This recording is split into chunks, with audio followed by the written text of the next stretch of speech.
are recording.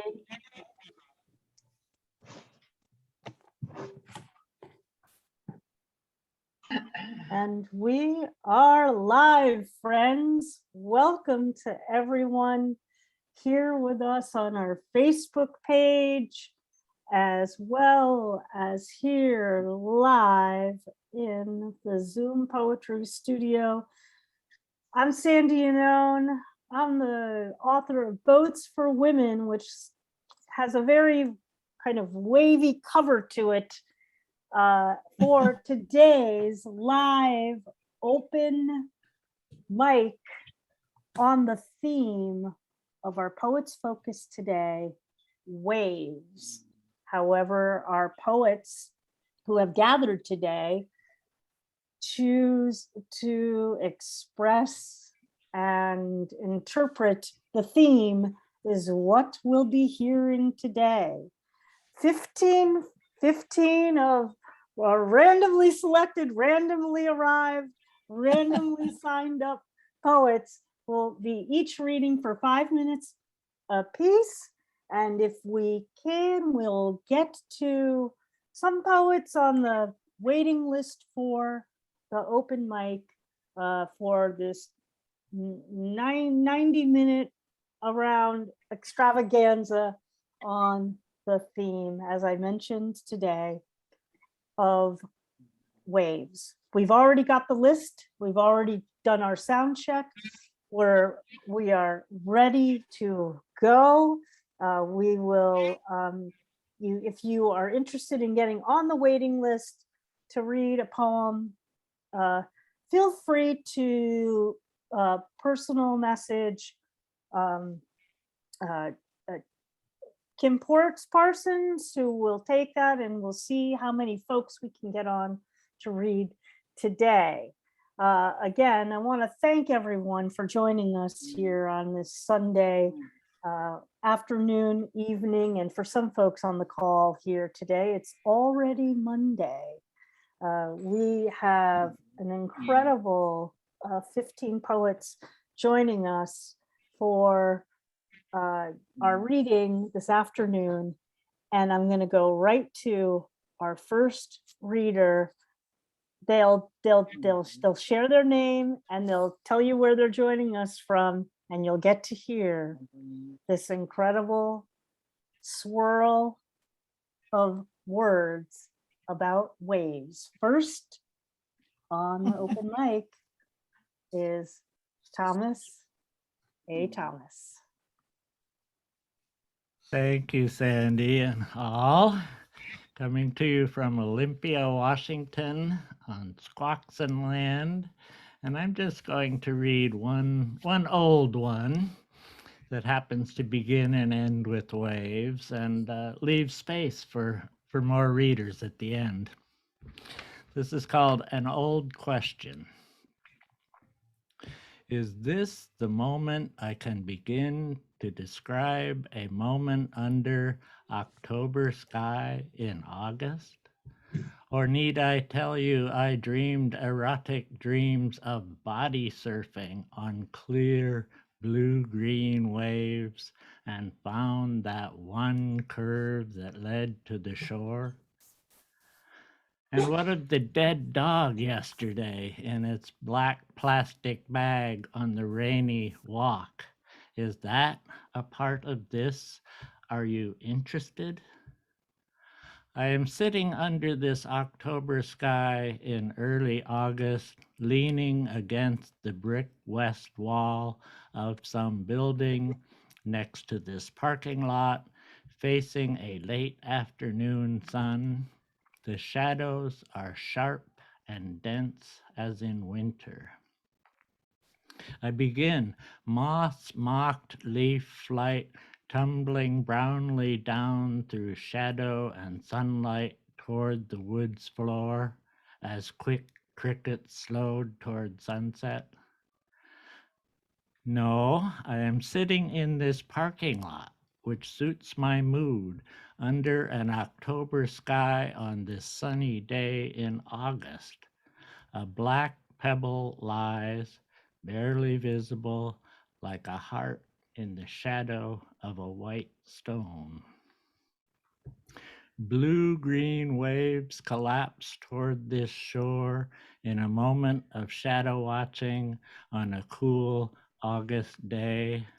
I scratch my head, as does the dragonfly on my shoulder, in this warmth where there is no pause.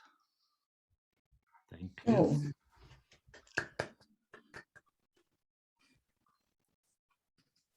Thanks, Thomas. And next we have Rosaleen Callaghan. Hello. hello, lovely to be here. My name is Rosaleen Callaghan and I'm tuning in from Derry in the north of Ireland. And I have two poems this evening. The first is called Rathlin Island. And for any of you who don't know, Rathlin Island lies off the coast of Antrim and is one of the few remaining inhabited islands. So, Rathlin Island. Sailing now from Ballycastle Bay across the Sea of Moyle and her currents of boiling porridge, where the children of Lear swam for 300 years. Sweeping over mermaids and shipwrecks, past the turbulent whirlpool swallow of the sea to Rathlin Island, like an upside-down boot, no more than 4 miles in width, steeped in history, marinated in mystery and myth. Between Rathlin and mainland, an enchanted isle from beneath waves appears every 7 years, where if a stone from land is gathered from under a left foot and thrown, the sea will never claim again. At Bull Point, with its upside-down lighthouse, a city of seabirds clings to skyscraper crags. Chicks cleave to sea stacks crowned with meters of mist. Guillemots, razorbills, fulmars, puffins, and kittiwakes congregate in the chapels of cliff edges, a cacophony of bird calls, hymns over the Atlantic. Foraging then for refuge in Altnacarry Cave, an exiled king inspired by a most persistent spider returned to Scotland to Bannockburn and victory. Wailing then on Crocascreedlin, hill of screaming, as MacDonald woman and children cleave to each other, watching their menfolk slaughtered in the hollow of great defeat, before being flung alive from cliffs to unmerciful rocks below.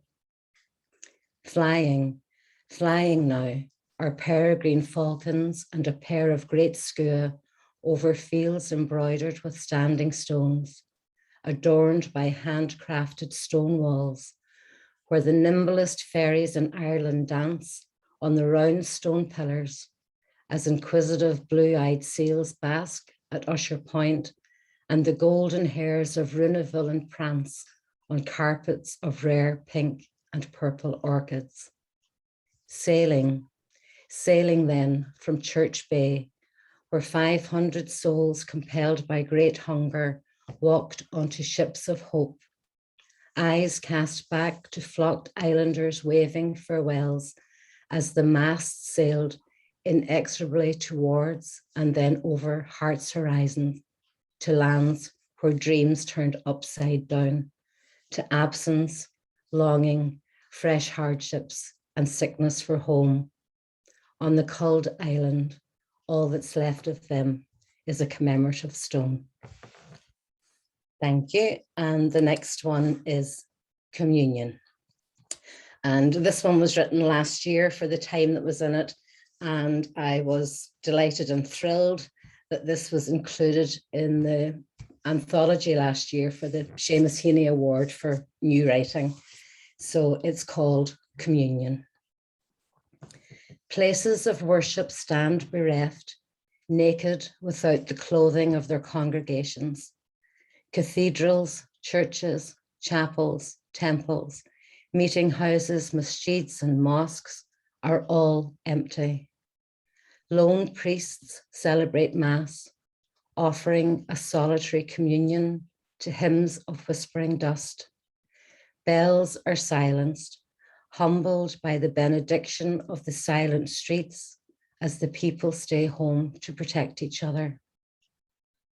In Ireland, the chapels have been empty before, pilgrim paths overgrown without the feet of the faithful to tend them, and their dead buried without custom.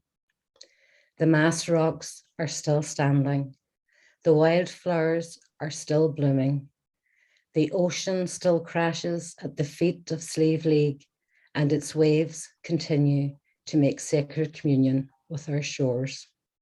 Thank you.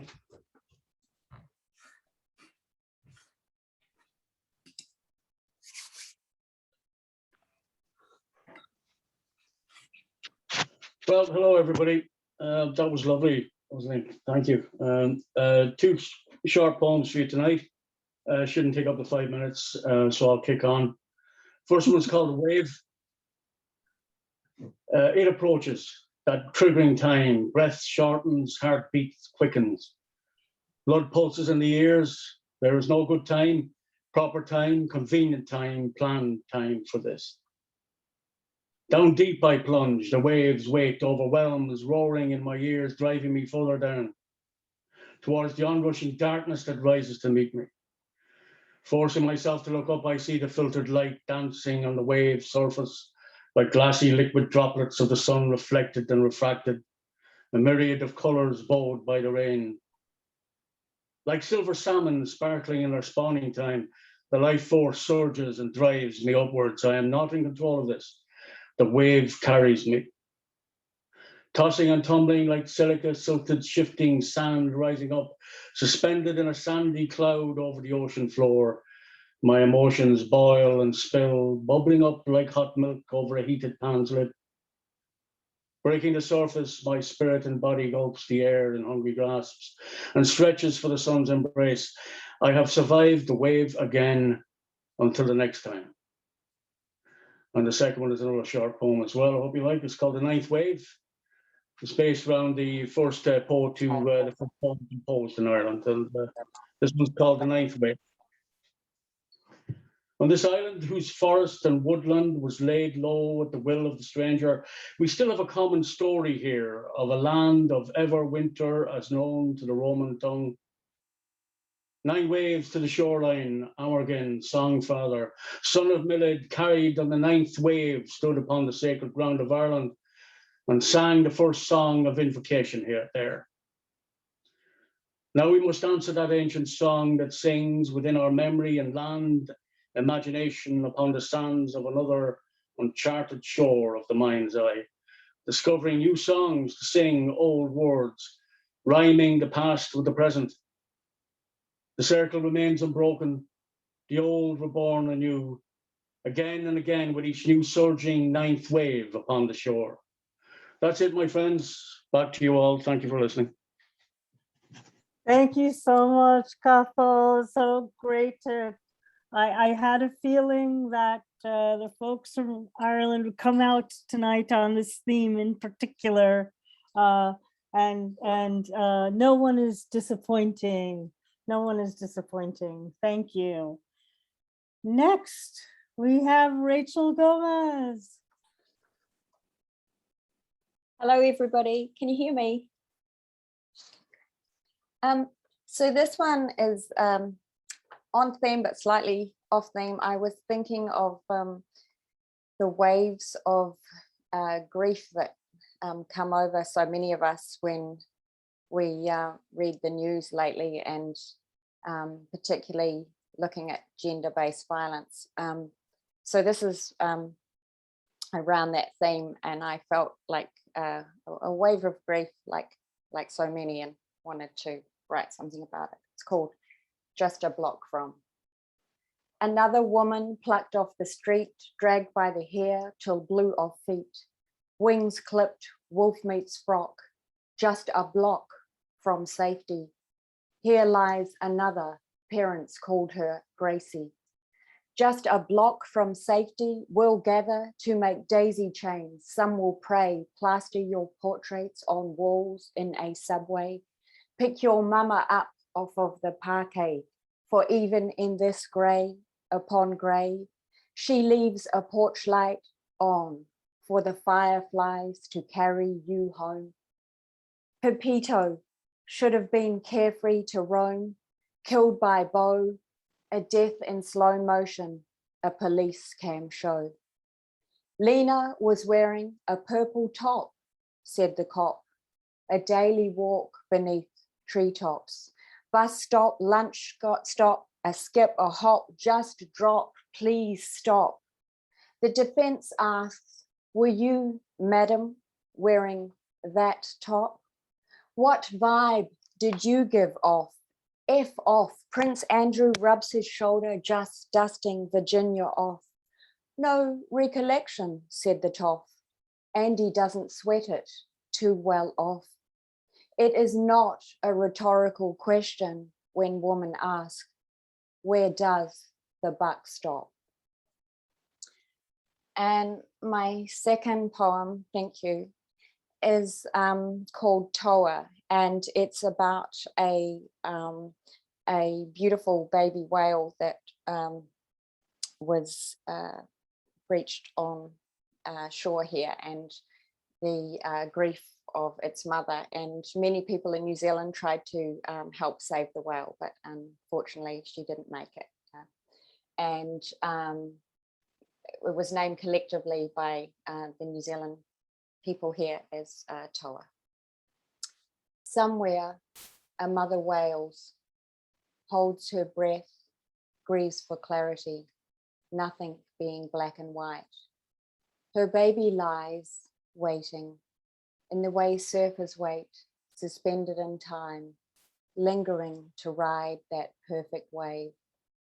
Memories echo, remnants of yesterday, floating on today's uneven tide.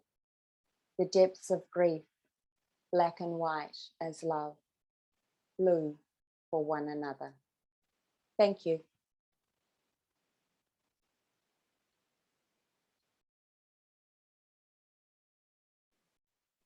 Thanks so much, Rachel, joining us from your morning. And as I mentioned, you know, the theme that we have today of waves has many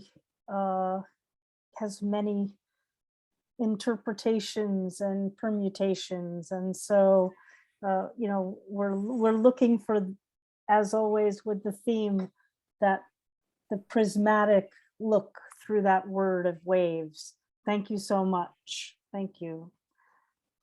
And reminder, folks, we have our 15 readers for today. They'll be reading for 5 minutes each on the theme of waves. If you've happened to join us a little after the beginning of the sign up, you can request to Kim Ports Parsons to be put on the waiting list, and we'll see if we can get folks in for one poem a piece as we get to the end of the program. And thank you all for your patience, and let's move along to our next reader, my dear friend and salmon sister, Bertha Rogers. Hi, everybody. I'm going to read a couple of ekphrastic poems on the subject, on the theme of waves. And the first one is called At the Museum, and it's after Paul Clay's North Sea picture. Its vague colors waver. The white semaphoric line divides the upper haze from the lower, becoming the thin place where we were last night. The line dashes across and forsakes the surface, drawing itself between my eyes, a magical delineation projected on my skull's walls, a perfectly focused line. We lie there on edge. The line lifts, carries our bodies into my other eye. Your words ride the faint watercolor, sail its broken, roaring horizon, reach my ear. They join my speaking in a pounding call, an SOS from the North Sea. And the second is actually a 3-part poem. based on 3 Gauguin paintings. The first one is called The Breton Boy. Their exposed parts are crimson from laboring under the sun, bending over ripe fields, guiding their cattle from farmyards to rock-strewn pastures. They keep the rest decently clad, unless convinced, like this peasant boy, to model for Gauguin. His face and hands are burned red, but his unclothed body looks like a pale, drowned corpse washed up on Brittany's shore. The second one is Ondine, the woman in the waves. The woman is swimming and hoping, facing the surging white caps, her body glowing old against the green wall of the sea. Thrown into the water, the changeling struggles, her heavy red hair holding her down, her hands screaming when her mouth cannot. At last, conniving to entice her seafaring children to torturous shores, she embraces her gasping death. And the third one is called At the Top of the Cliff. Placidly, the cow grazes near the edge of the perilous cliff, her incisors grinding, her jaws sliding from side to side. The ocean rises like a fever on the black rock. Water splashes, batters the receding stone. Still, she chews her cud. Even when the small boat crashes, the cow will stand above the noise. She will ignore the breaking bow, the splintering mast, the doll bodies torn from the decks. She will not listen to their drowning shrieks as they sail through the evening air back to their savage mother. Thank you. Thank you. Terrific. Thank you so much, Bertha. Again, what an array of poetry on the theme within even the set, the ekphrastic. Great. Well, next we have Sandy Klevin. Welcome. Thank you.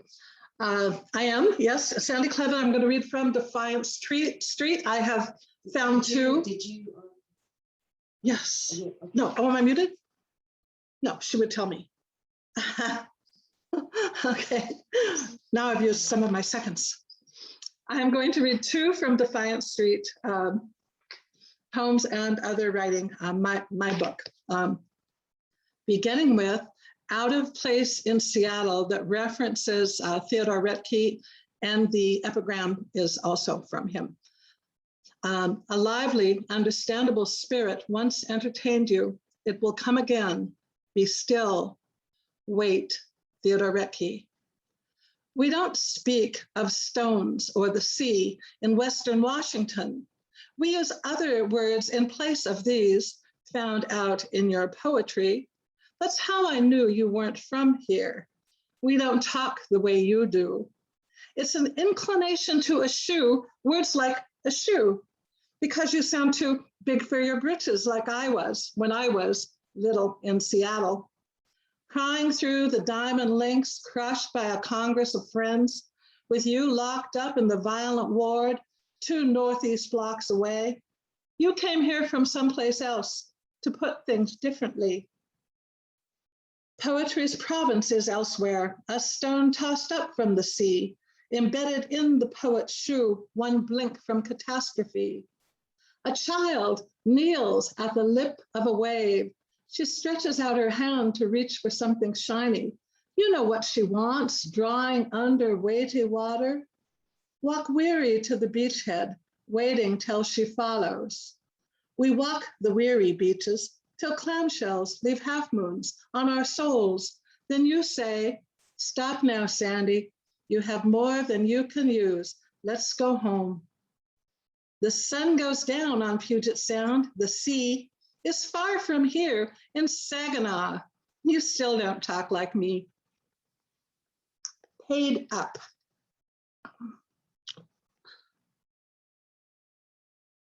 $50 a month. Back then, it was a lot of money. when added to base pay to be sent home to wife and baby boy. So Wayne Gross Klevin joined the paratroopers, even though he was afraid of heights and dying to get back home, to sway under silk canopy over Pacific waves to Corregidor. He made it back to wife and boy, filled it up with regular, and never talked about the war. Wayne lived to see his grandkids grown, died old at home in love. Last night, Wayne Douglas Klevin flew to Hawaii with his dad, who was once that soldier's baby boy. Tomorrow, they will parasail over Pacific waves beneath a bright canopy for $37 each.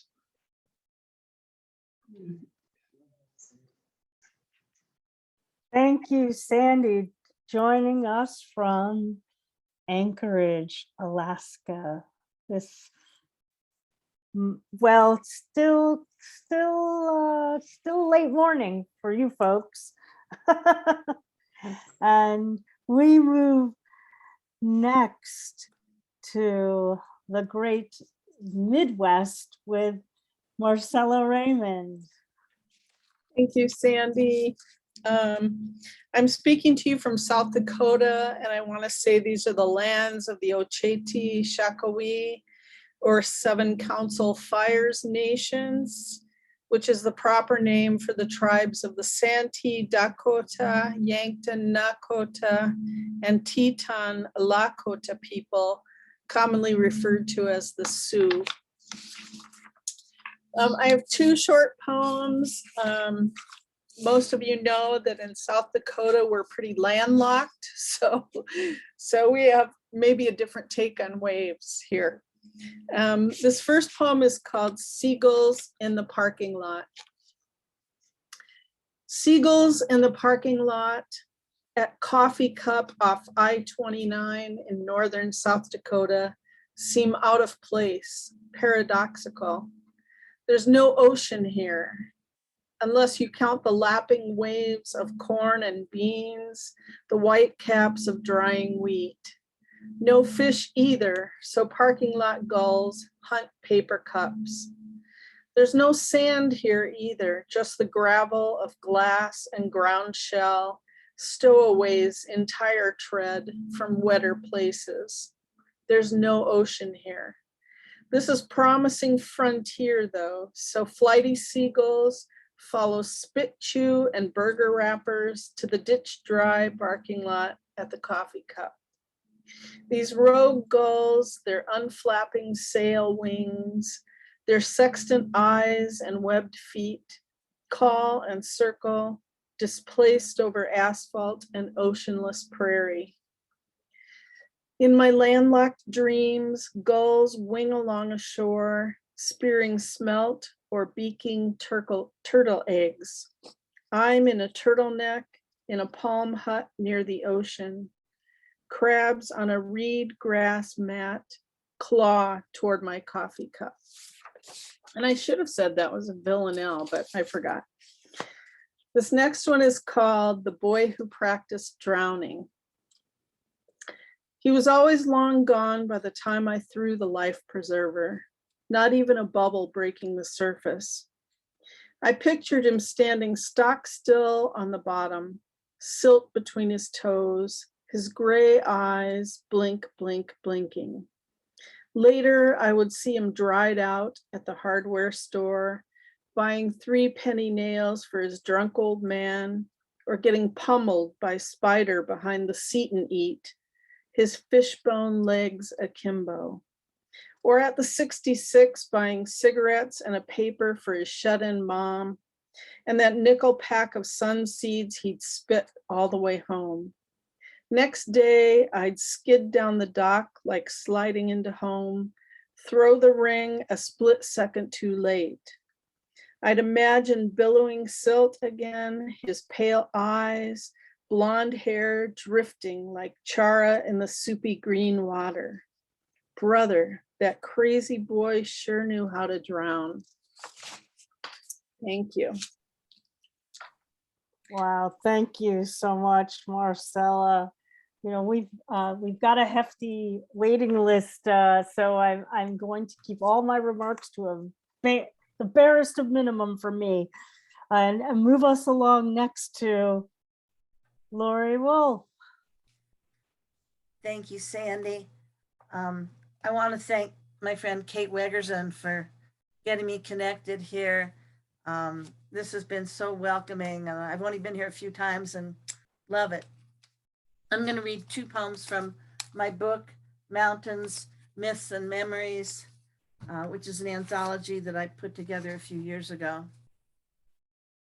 The first one was a 40th anniversary poem for my husband, Creation. The epigraph is from Genesis. In the beginning, the earth was unformed and void.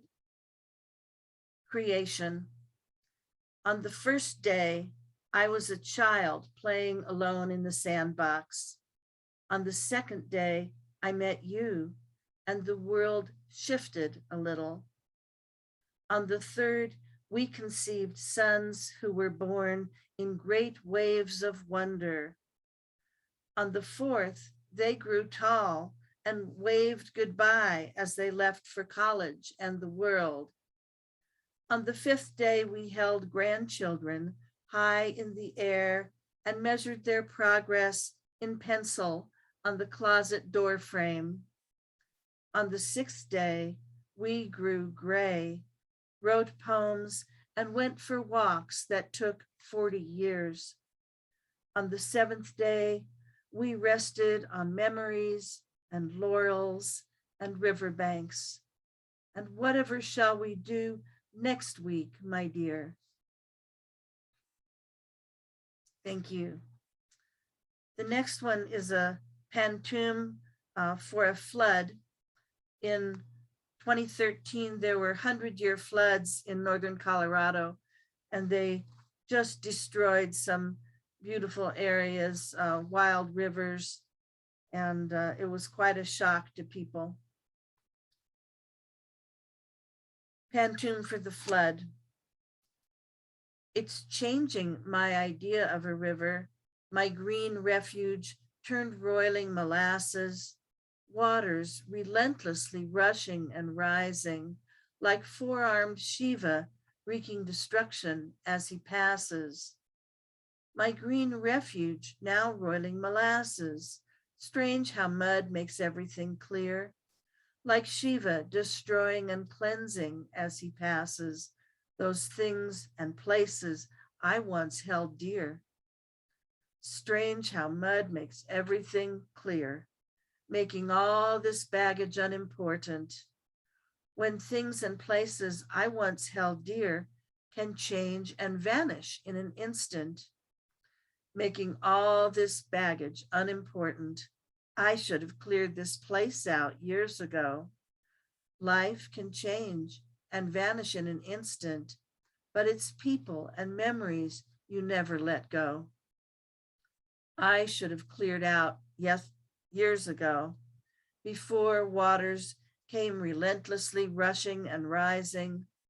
Now, watching my history vanish in an instant is changing my idea of a river. And if I've got time to read a quick sonnet, Sandy? Okay, this one is based on the music and lyrics by Johnny Mercer and Harold Arlen. Come rain or come shine for Lake Loveland. The lake sprouts goslings among the rushes. Water shriven of ice rebounds and realigns. Gabbling, sun-starved children shed their macintoshes as puddle wonderful worlds fill their minds. Snow forgiven, tulips stretch cups of red, warmed by the sudden hopeful pale sunshine. Each arcs to reach Apollo overhead, while the beach lip by spring's fine hand is lined. Reflecting a sky's embroidered cotton, the water stipples, its azure waves defined. when winter's last bitter songs forgotten, Colorado, I'm in your web entwined. Though often fooled, lulled by false spring's design, I'm gonna love you like nobody's loved you, come rain or come shine. Thank you. Thank you so much, Lori. And a reminder, we have quite an accomplished group with us today here, and feel free to post your collections, links to your websites in the chat. Proudly lift your books. And next, we go back to Alaska with Cynthia Steele. Welcome. Thank you. I'm going to start with waves of depression for you. That you could speak again, a Potter's Marsh poem for my therapist. Sitting in black office chairs, telling him my life events, sometimes years between visits. Cold gray obstructs the inlet and flatness takes over.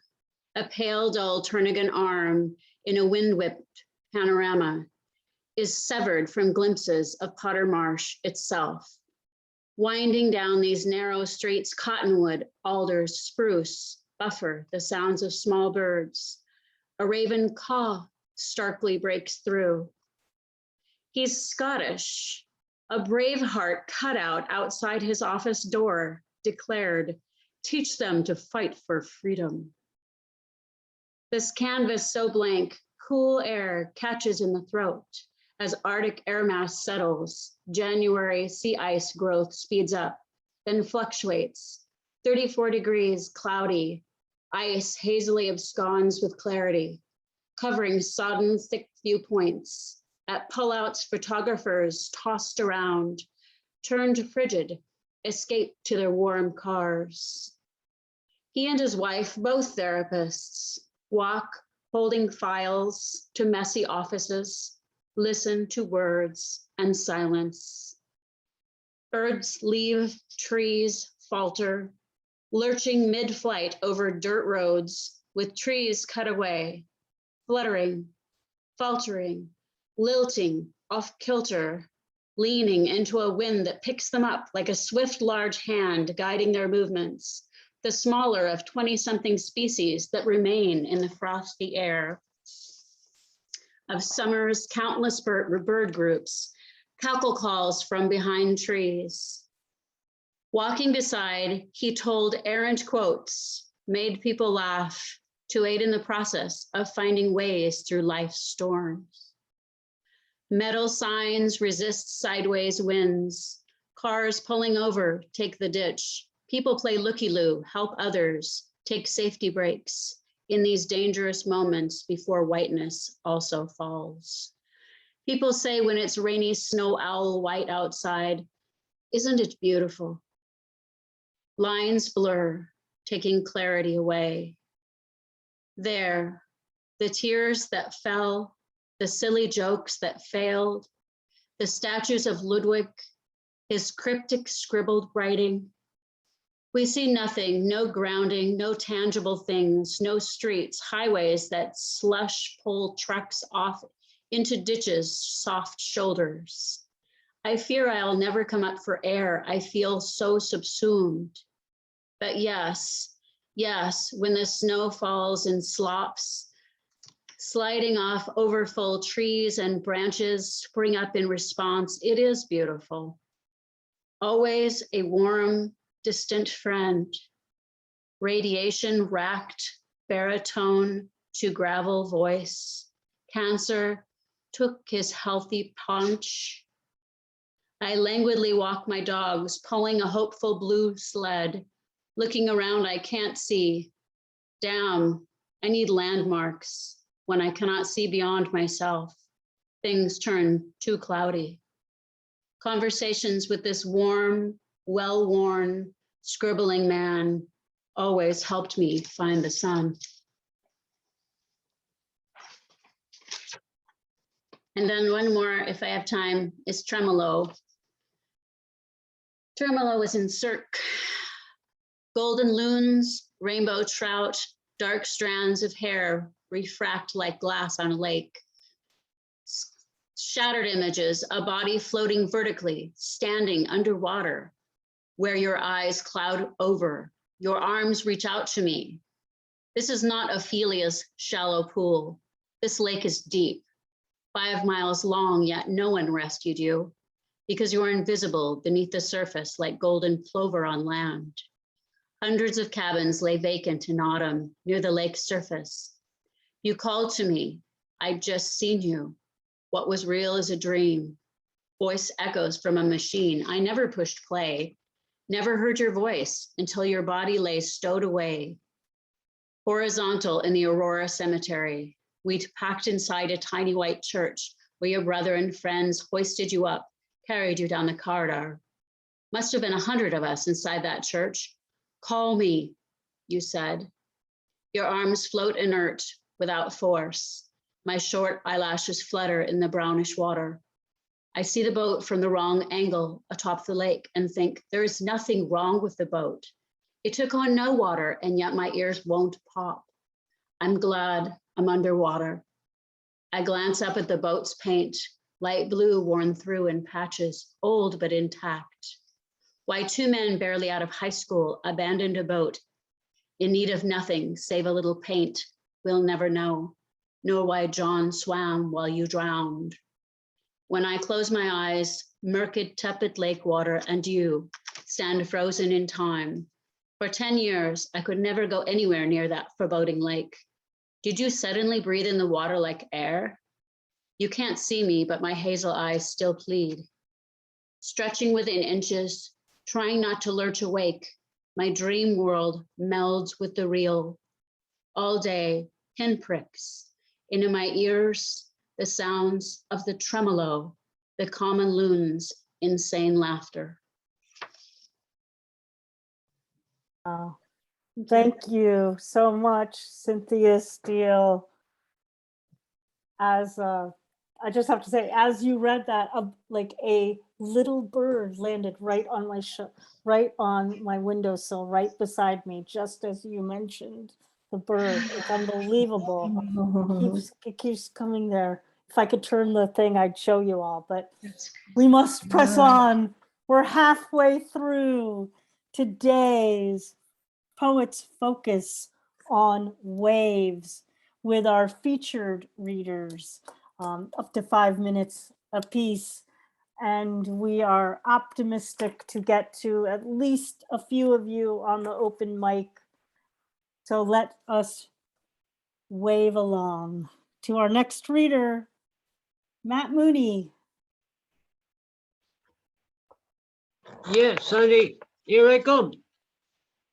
I've taken from two different books. The first one is from the Singing Woods. It's an old poems, number of years, 2017. The Orphans of Aleppo. I dreamt of little children, of refugees from Syria, abandoned and bombed out, crawling in a quest for families they lost, like newly weaned lambs, survivors of lethal waves in overcrowded dinghies. After the human chaos, then the frozen fear following urban air raids of those left alive in honeycombs of horror. And now they seek a lap to lie on after all the miles. The Orphans of Aleppo. And this one is from my, thank you. This one is from my new book, Steering by the Stars. And the title of the poem is An Ascension. just to see my daughter stepping down to the sea this evening in worsening winter weather is sending a shiver through me. And in the failing light, I track her from the car's comfort zone as she treads her way warily into the deepening tidal swell. Soon head on, head down, diving low into a wave gathering speed. She is mysteriously immersed in a conversation with the ocean, rocking in its arms, unreachable, all her being unleashed to this power of spiritual ascension. Thanks. Thank you, Matt Mooney, who will be joining us next week also on for our new book showcase. Yeah, looking From forward to Steering that. by the Yeah, Stars, yeah. as we are as well. Thank you. And next, again, one of our Salmon brothers, Phil Lynch. Welcome. Thank you, Sandy. I'm going to do 3 short ones, hopefully, some from my salmon collection that you mentioned, or didn't mention, but salmon I am. Salmon we all are in a changing light. Anyway, this first one, I wrote it about 8 or 9 years ago, and it was a commentary about emigration at the time, of which we had a lot of from this island then. So there were people going across the waves, and there were a lot of people waving as they left, and people waving back as they departed as well. Of course, I found in the last year or two, this took on another connotation altogether, but anyway, I will read it. It's called Disconnected. They're out of reach now. The hands that held and clasped felt their way through touch and grip, gone in a confusion of waves beyond the bottom of the sky. No tap of fingertips on far-off keys, no image flashed on screen from distant lenses can bridge the gap, can match the perfect imperfections of the touch, the feel, the grasp of hands we can no longer hold. The second one is also to do with well, it's to do with migrants rather than immigrants, and the waves of migrants coming across seas and maybe not always getting the reception they expected. And it's in the form of a triolé, so it has a kind of a fixed structure and rhyming pattern, and it's called Outsiders. They came with stories of the war and battles that would set them free to land upon a friendly shore. They came with stories of the war. Shattered by our shuttered door, dangerous as the darkest sea, they came with stories of the war and battles that would set them free. And finally, this one is in sonnet form, and it's, I suppose, to do with waves of emotion more than anything else, and it's called Beyond the Flood. You lifted up my world and spun it round, your hands the axis for my fragile life. Once tossed about on roller coaster tides, you brought me through the waves with expert strokes until we reached a point beyond the flood to rest upon a calmer carousel. Released from rushing swells, we fell headlong into a deeper pool of quietude. We floated hand in hand like birds in flight across the surface as our ripples spread a signal to the shore that all was well. You held me and refused to let me go.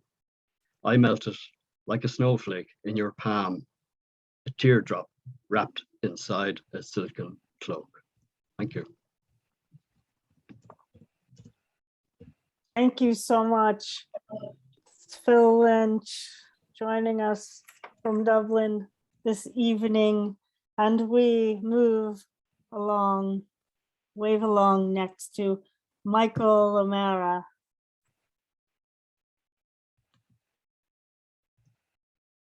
Oh, this is a strange piece called Reunion at Beckett's Beach. This is a beach. The wind forces each syllable into shout. This was a beach.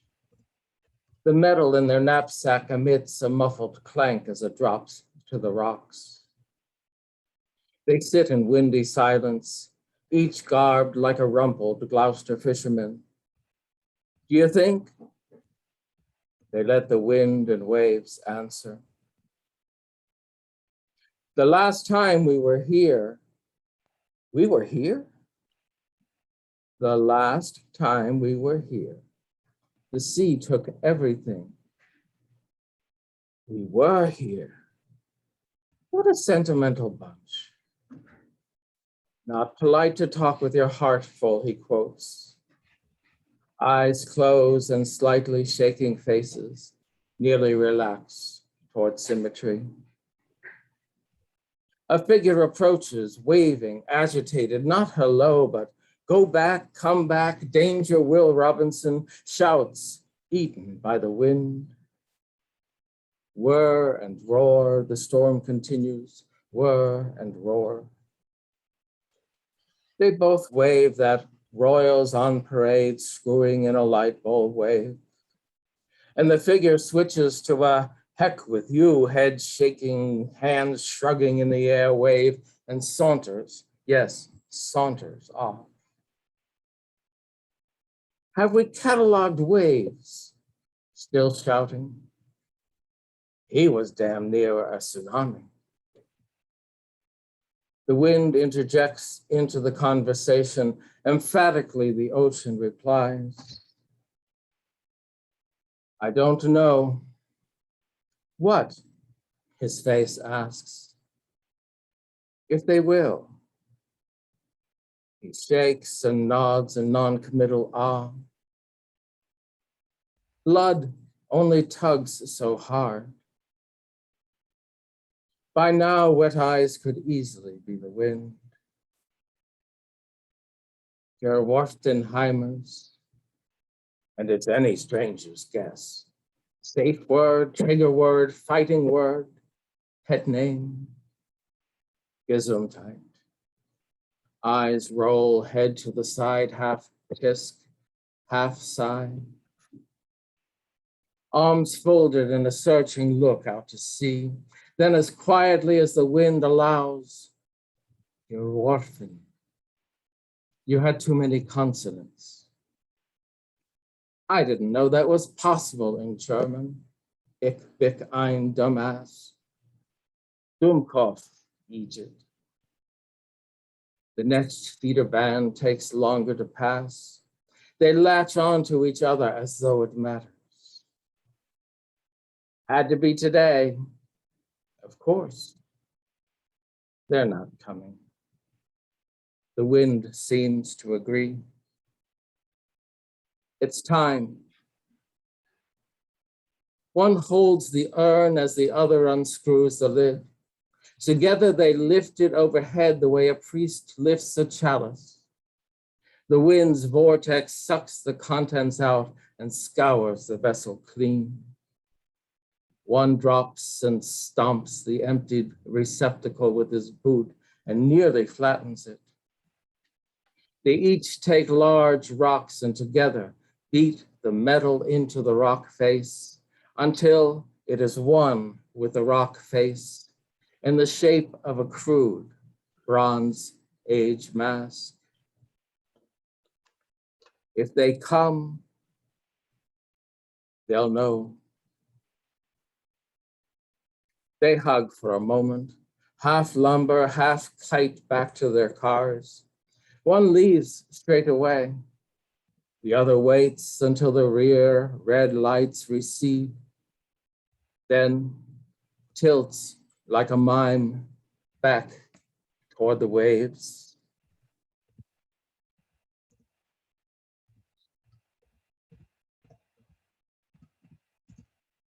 Oh, thank you so, so much, Michael. Oh, so many waves. I'm glad my mom was here, born in Gloucester,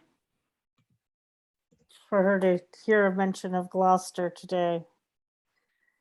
Well, our final 3 features we're down to, so we will get to that waiting list, at least to some. And next we have Georgia Popoff. Hello. Hi, everyone. I'm here from Syracuse, New York. And thank you, Marcella, for that acknowledgement. I live on Haudenosaunee land and live very close to the Onondaga Nation. So thank you for reminding me to acknowledge the space that traditionally belonged to others and that I now shepherd.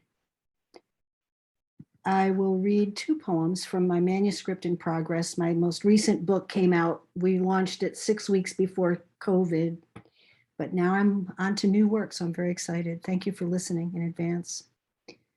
This is Viking Funeral. Everything is ablaze. The rear view headlight glaze, halos in the opposing lane. What are the angels all rushing towards? Lately, mortality consumes me like an earwig. I've always planned on cremation, tidy, efficient, so much less an imposition. No need to choose a lining or type of wood, no burdening pallbearers, just sift me into the earth. Once I watched Rocket Gibraltar on videotape. Burt Lancaster, a bold, cranky man facing death, his family full of denial and dysfunction, as movie families often are. His cancer delivered no cure for their bile till they lit his little boat on fire. Fear of drowning has long blocked me from swimming, but I don't object to being swaddled and launched into the middle of a lake. Send a barrage of fiery arrows like a meteor shower, the soft hiss of cinders in appropriate irony. The ashes and shards could drift down to settle in among the turtles, rotting tires, and lost shoes. It seems a fitting tribute to be cast off in flames, or chanted deeper into the Dharma with a fish drum beating like a grieving heart. Or maybe another case of spontaneous combustion flaring from the National Enquirer in the checkout aisle at the grocery store.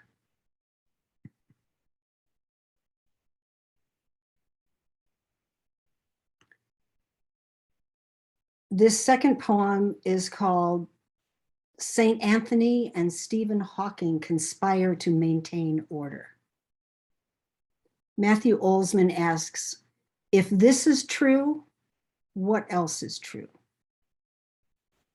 In actual fact, nothing is solid, or so I have been told.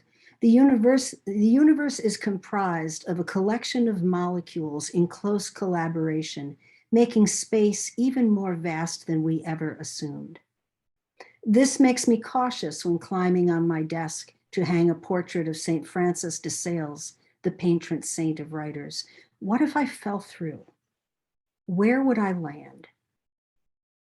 Months before the Twin Towers defied the logic of solid steel, I spent a week in Tuscany, wandering through vineyards and cathedrals. The day before heading south to Rome, my white gold toe ring was suddenly absent. I tore the bedding apart, retraced my steps. Then I remembered to pray to St. Anthony. Then I recalled dangling my feet in the deep end of a pool while staring across the valley striped with olives and grapes. The tiny circle rested at the bottom near the drain. The caretaker saw it too. He trundled to his shed, returning with a long pole, a crooked nail pounded into the end. His arm elbow deep, he fished for gold to answer my prayer. Rome was crazed. Their soccer team won the Italian Cup for the first time in 17 years. Soccer is truth to Romans. Families flooded streets, flowing towards Circus Maximus, tributaries all heading to the sea. I stopped on a stone wide as a manhole cover, rounded to a blue-gray mound. How many feet did it take to wear away all those tight molecules? No one else seemed to care. My companion and I were in search of pasta, wading against the current. Up a cobblestone alley, a tiny chapel spilled forth a wedding party, the bride bright as gold, her groom beaming at his good fortune. White calla lilies lined the aisle at the ends of pews. The walls bore saints in frames of the same warm wood, a brass offering box before each, a slim slot just wide enough to accept a coin or a folded bill. Close to the door, stoic St. Anthony drew me to a halt. I pulled cash from a spot close to my heart.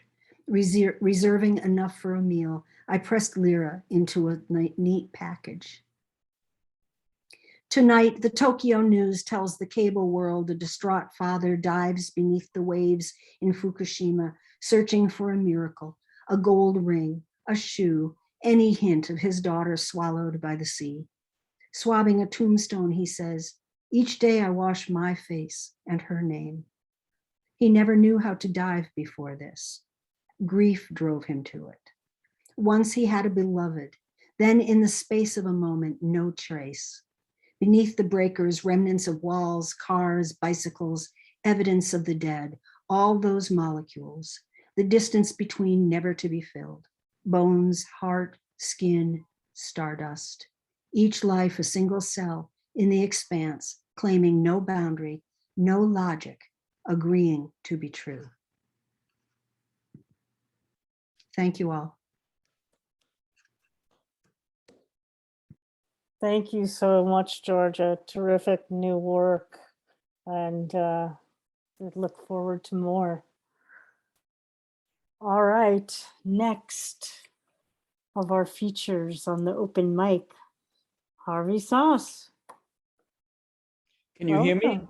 We can hear you perfectly. Fine. Thank you. First, I'd just like to note that in the chat, I've posted an invitation to Artful Dodgers Poetry, which I host, usually on a monthly basis. This one is called Noah. I have two. First is Noah.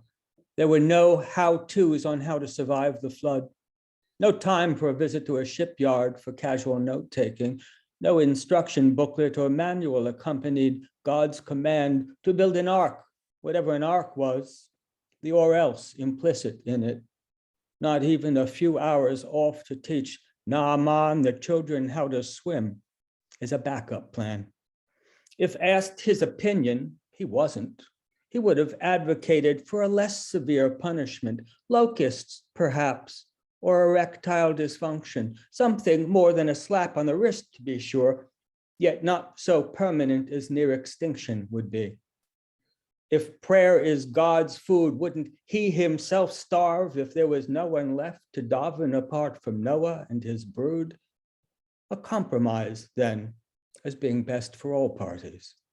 Darkness for, let's say, a fortnight, to be followed by probation, and after a few years, expungement. Everyone gets a clean slate and begins again. His prayed-for counteroffer, something plaguey but endurable. Lay lawyering for his species. A religious education hadn't prepared him for this, to be God's Mr. Fix-It. How his wife had laughed to her parents that her Noah, God bless him, couldn't fill a hole in the ground if you gave him a shovel. Save the world, indeed. Her remembered smirk when the subject of shipbuilding came up, giving rise to shameful thoughts of leaving her behind. Cracks in solidarity he puttied over, desirous of maintaining a mother for his children, Shem, Ham, and Japheth, the post-flood nuclearity of his family. Sorry, in-laws, no place for you on board. He wasn't the first Yahweh interviewed for the job. There had been that fellow across the street, better get used to employing the past tense, whom God had briefly considered appointing in his stead. Jehoshaphat, the beekeeper, a shmagagi who couldn't hold his water or his wine, who would have blurted out God's plan and caused a panic, a rush towards further idolatry, keening, why have you abandoned us, O Lord?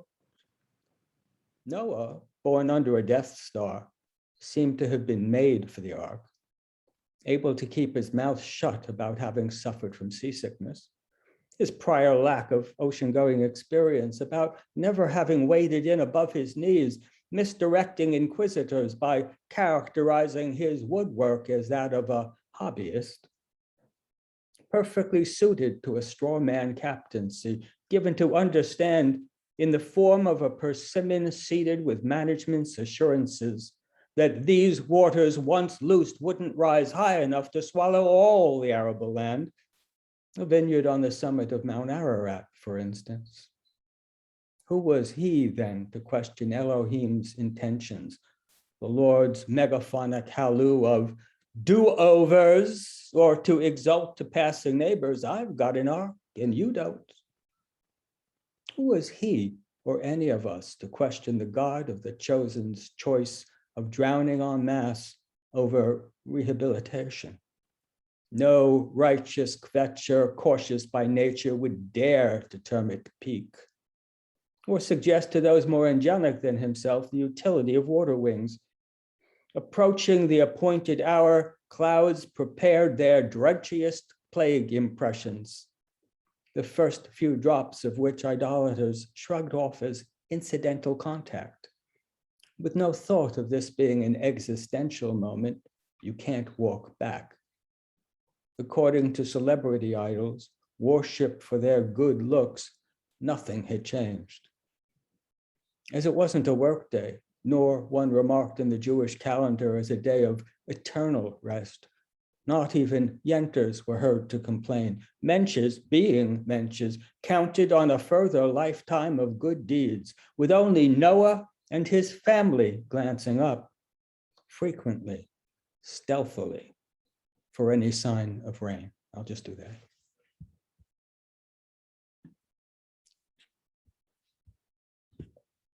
Okay.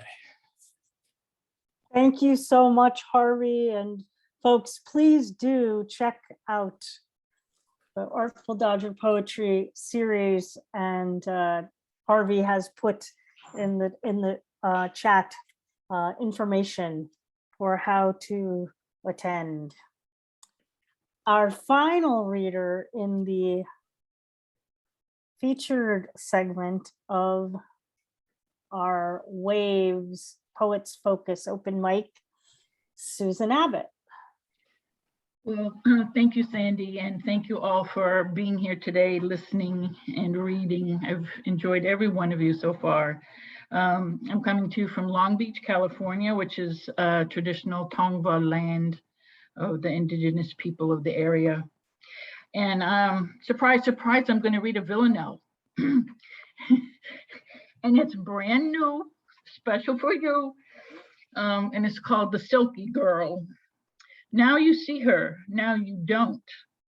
The wave swept out in its undertow that silky girl from a dark sea cave. She rips the tide that none may have, the calm to stay and grow. Now you see her, now you don't. The wave. Moon rules her motion, how she'll behave, the rhythm of her ebb and flow, that silky girl from the dark sea cave.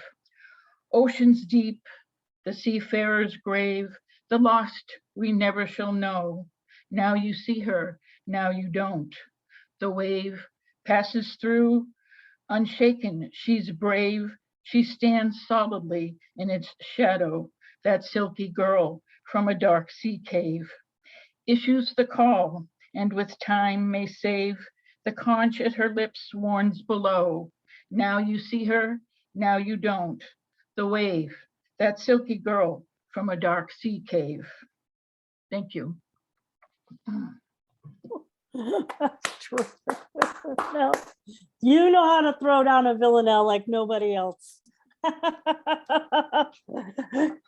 Marcella, you did fine too with your villanelle, of course, right? Of course. Thank you so much. If we do another Waves Poets Focus, I think the tagline should be, now you see her, now you don't, the wave. All right, my friends. Thanks to our 15 features, leaving us 20 minutes in the waiting list. Let's try to get to all 10 of you. First up is John Troy. Hi, I'm John, and I'm coming to you from Offaly in Ireland. First poem here is called Waves of Rapture, and it's about a Limerick hurler. It's about a sportsman. I'm not sure if you're all fully au fait with the game of hurling, but it's like hockey, only more dangerous. So Waves of Rapture. With balance of a bolting ballerina and skating stoles that scarcely touch the ground, as spellbound thousands marvel in Drumcondra, your silken hands spin silence into sound. Arjuna's archer's eye was hardly sharper than your assassin's ash-stick accuracy, and like Geronimo you stood as leader, faced down great odds in grave adversity. With one wave of your wizard's wand you're weaving a web of weird and wonderful allure, and merest mortals can't prevent you thieving the childhood dreams of men consumed with fire. Evasive as the wind, no one can catch you, drifting, gliding, ghosting like the moon. There's not a hurler on the pitch to match you. It's like as if you're out there on your own. In vain, great minds move mountains to confound you. Oblivious to silencers, you sing. You are, I say, as games revolve around you, the king of all kingmakers in the ring. As ginger flashes, you move all, propelling your own to heaven as foes are cast to hell. A seismic new groundswell of green is welling. Humanity hails him from Patrick's Well. The next one is John, I'm just sorry. Oh, sorry. I'm trying to get to everybody on the waiting list, so it's just one poem off the waiting list okay. for today. Thanks very but much. Thank you so much. Come on back. Okay. Read again. Beautiful. Josephine, you're next. Welcome. Good to see you. Thank you. I'm coming to you from Calgary, which is the traditional lands of the Piikani, Siksika, Kainai, Nakota, and Tsuut'ina. And this poem is about waves of consciousness and waves of being. I visited Sedona back in 2013. A personal geology. In Sedona, a series of pools carved into rock, the 7 sacred pools, hollows carved in sandstone by water and wind and the elements of pain and time. Red rock worn thin, layer after layer, dissolution, deeper and deeper past pockets of quartz, which despite beauty, despite strength, was no longer able to resist. Exposed, eroded beyond redemption, these gouges lay bare until rains returned to desert land, found a dwelling place within shallow pools, which had once echoed so loudly of loss. Glorious rains fell to the earth, absolution, filling dips one by one, water filling, flowing, overflowing from one to the next to the next. These 7 pools, chakras set in stone, lead lower and deeper reconciliation, filling, flowing, overflowing, reflecting fullness of life, mirroring immense intensity of sky. These 7 pools, an invitation. Come, sit, submit, succumb to gravity and all the heavy forces. Rest the body, still the mind, by waters pooled. Observe clarity and consciousness arise despite gravity and the other forces. Sit and reflect, sit and be still. Thank you. Thank you. Josephine LoRe. We move on next to Isaac Cohen. Yes. Right. Yes.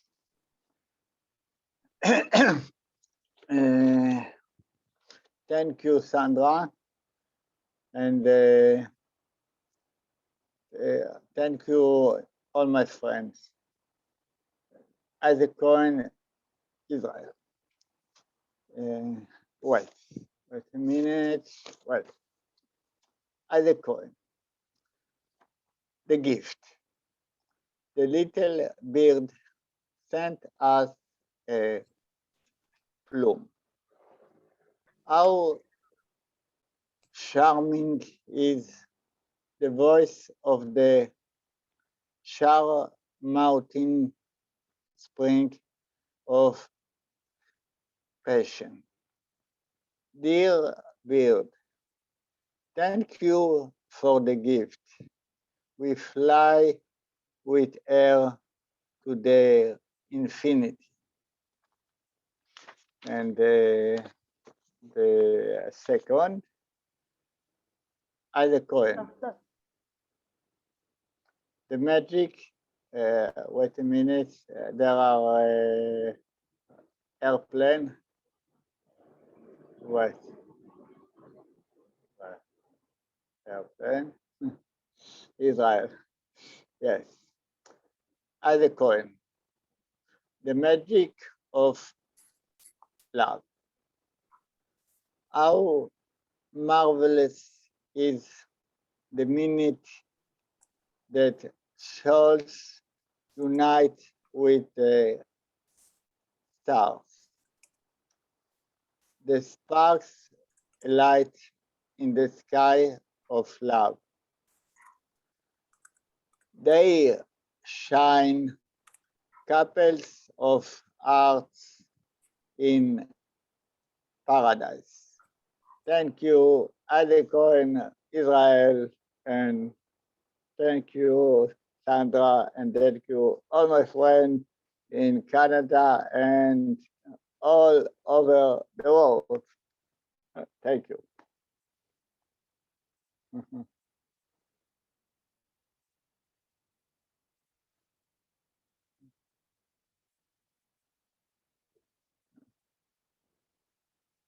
Yes.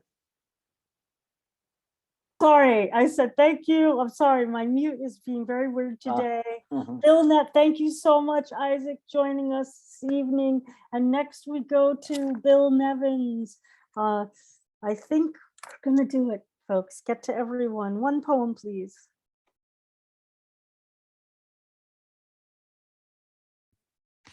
Okay, got it? Hear me? Okay.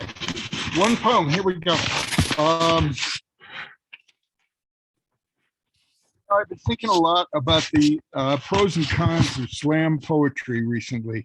And I even wrote an essay. Well, I didn't write it. I found an essay written in a slam poetry men's room, and was written on the wall by Pliny the Younger. Anyway, I've put that publication up. So if anyone wants to look for it, go to my Facebook page. But this poem, which is far less respectful than that essay, is called Sunset Tsunami, La Reconquista, and How to Declaim While Exhaling, for Don McIver. Blooms, Mexican nights, shook shells on stage as paused past his unshod foot through fire, while bull snakes writhed toward touristas in the chemo theater front row who heard rattlers, leapt back, tittering, lived to tell the folks back home terrifying tales of the wild Southwest. But when Mark Smith followed up that act with one king-held bastard of a Chicago construction workers slammer, nobody yelled, "So what?" And Mark seemed to like that and started cracking jokes about the ultimate hot foot. Meanwhile, Way west in that cool, starry desert night, a lonely, out-of-work tribal kid chewing peyote buttons under creator's heavens dreamed flame song. Godzilla, Skinwalker, Sea Roar, Vengeance that waved in on us, seated in Albuquerque comfort before we could applaud, before we could inhale, choked our throats, broke our palms, blackened our eyes, soaked our hearts, splintered our spines, ripped our eardrums, and washed us hopelessly, helplessly out onto desolate Central Avenue, past the El Rey, past the launch pad, past the Golden West, past the Sunshine Theater, past the Blackbird Bouvette, and way past Bert's Tiki Lounge, the Art Bar, and the Atomic Cafe with its thunder, crash, blast. Rumi, drinking in his tavern, heard it hit and quietly laughed.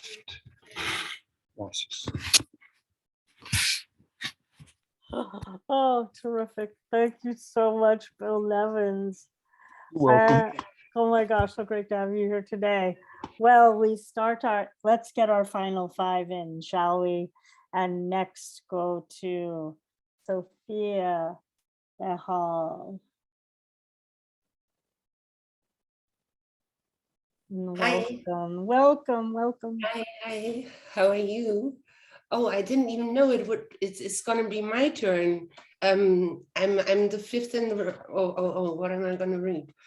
I don't think I should read today. I'm listening and it's just not my turn, not to the theme. I don't want to break it. No worries. We'll have you read soon. Thank you for being here. Apologies, we put you on the list. We were hopeful. Okay, Billy Brown, you're next for your one poem here on our open mic, and thank you so much for being here. My pleasure, Sandra. I just want to thank the 6 people who were or are present, who are published in my latest fiction-free poetry anthology, including Sandy and Bill and Dawn and LoRe, last name, Josephine, and a couple others. Thank you. This poem was stimulated by the word waves, reminded me of a time about 20 years ago, about 5 years ago after my daughter's death. It's untitled. Waves of grief capture my body, drag it into convulsions beyond my control.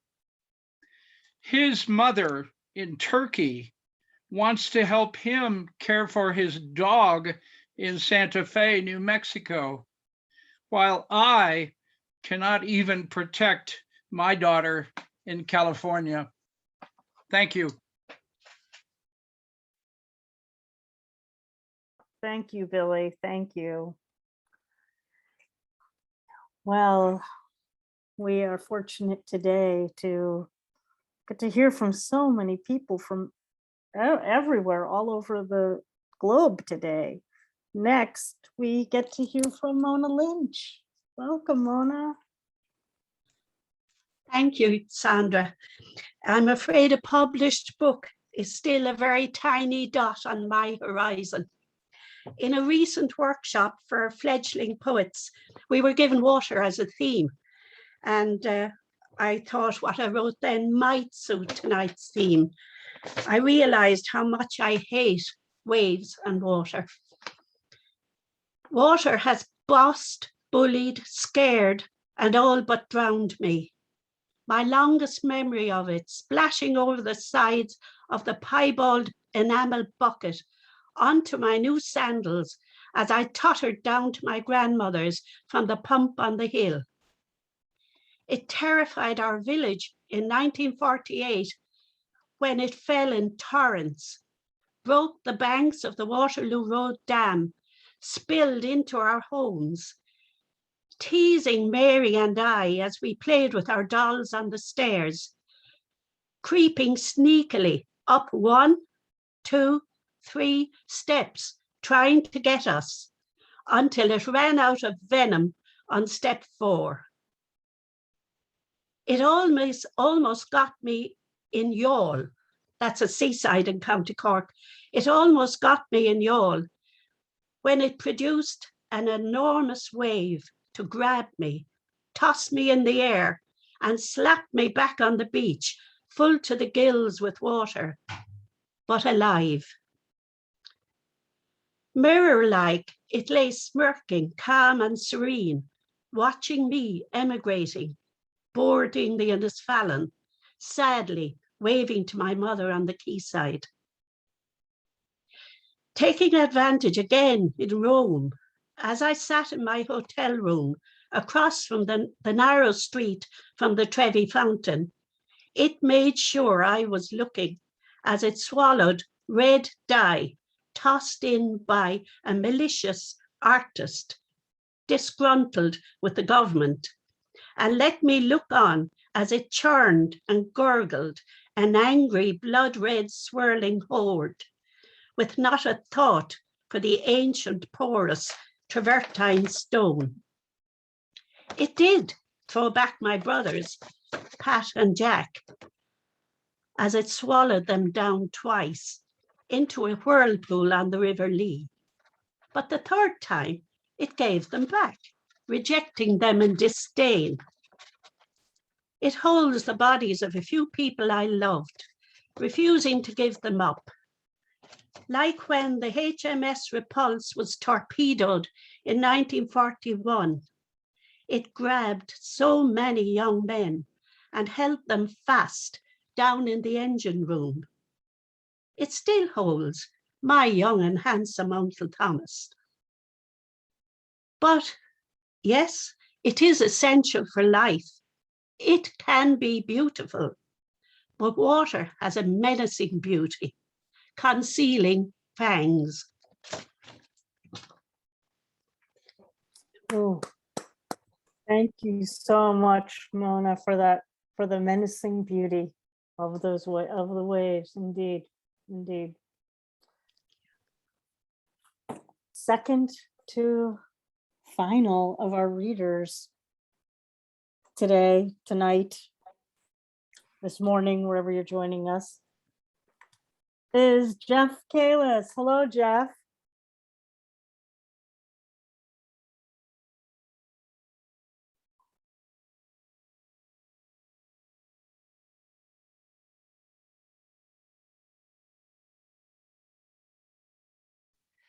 I do not see that Jeff is in the room. I don't think he stayed with us, Sandy. Okay, okay.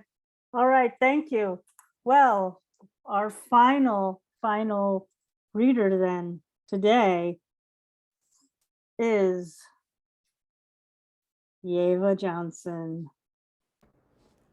Thank Hi, you, Yeva. Sandy. I'm so happy to be here. I'm reading from San Francisco, which is unceded Ramaytush Ohlone lands.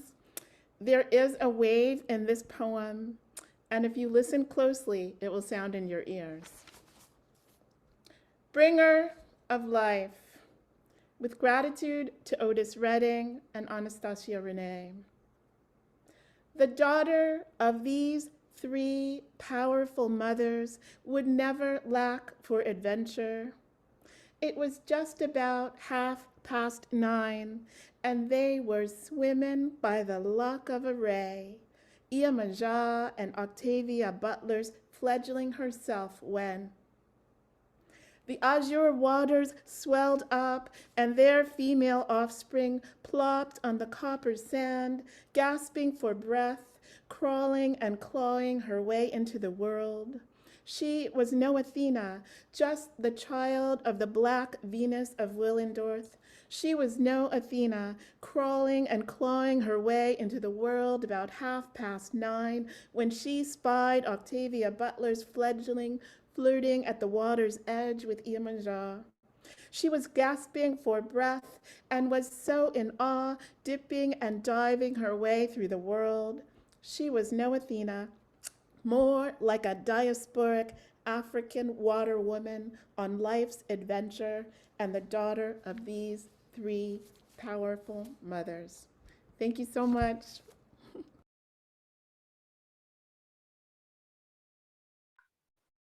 Oh, the waves. Oh, the waves today. So many waves. Hey, let's unmute and send some waves of appreciation out to all of today's featured readers. Yeah. Wonderful. Yeah, everybody unmute. Let's clap. Everyone. Yeah.